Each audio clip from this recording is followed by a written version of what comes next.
Hi, today we are going to discuss how cosine functions are being represented using phasors, and this is going to be our second video explaining what is going on underneath Fourier series. So still we are not discussing what is Fourier series or the definition of Fourier series, but we are laying the groundwork. And before moving into cosine functions, you may remember this visualization. And as you can see, when a phasor rotates, it creates two projections, a vertical projection and a horizontal projection. So vertical projection creates a sine wave, and the horizontal projection or the projection onto the real line creates a cosine wave. And you may see this a little bit later. And as you can see, there are two waveforms, but our goal is to isolate one waveform. And how are we going to do that? That is what we are going to discuss today.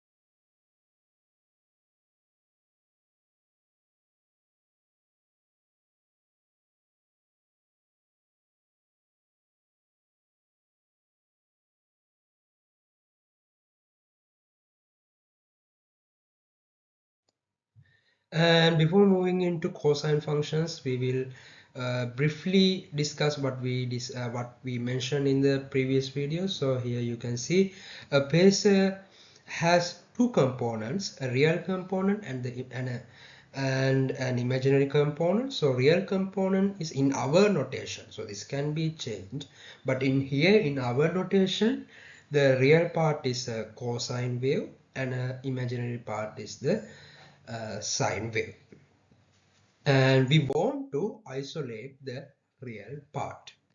Before moving into that, we want to discuss what is the radius of the phasor. So what do we mean by the radius of the phasor? So here I have shown it as 1, but where does this 1 come from? So it is actually the magnitude or the size of the phasor. So we simply measure the magnitude of the phasor, and that gives us the radius of our phasor. And now we will move into the cosine function. So before moving into cosine function, quickly we will discuss something very interesting, and we will be using this to derive our cosine function or isolate our cosine function. And what we do is we replace omega with minus omega.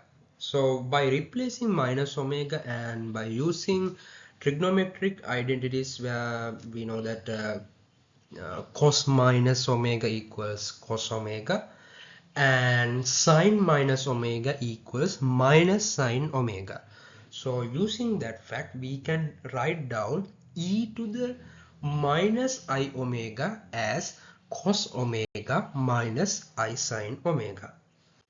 Now we can add these together to remove the imaginary part. So when we add these equations, we get e to the I omega plus e to the minus I omega equals 2 cos omega. So we have essentially removed the uh, I sine omega part. So we have isolated the wave, cosine wave, and we have the equation like this. So voila, now we have isolated cosine waveform, and we have defined it using two phasors. Where are these two phasors? So by writing the equation like this, by rewriting the equation like this, you may be able to see that there are two phasors, uh, half times e to the I omega and half times e to the minus I omega. So there are two phasors, and these phasors are very interesting. As you can see here, e to the I omega phasor rotates in the clockwise direction, and e to the minus I omega phasor rotates in the counterclockwise direction. And since both are multiplied by 1/2, their magnitude is also going to be 1/2. And adding these phasors mean tying one phasor to the end of the other phasor.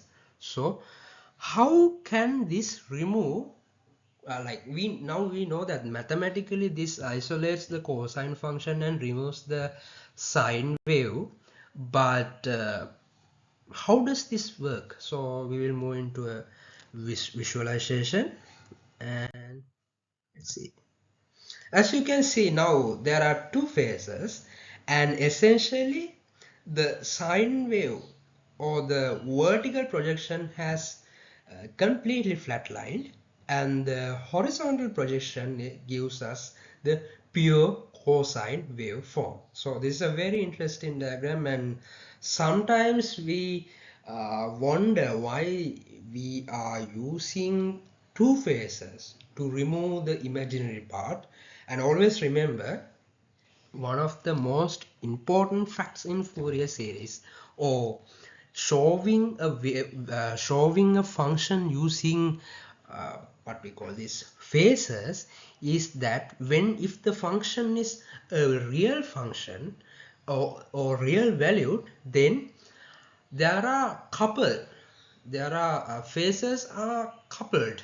So there are phases with equal magnitude but rotating in different directions with the same angular velocity. So that is the end of our second video, and thank you so much.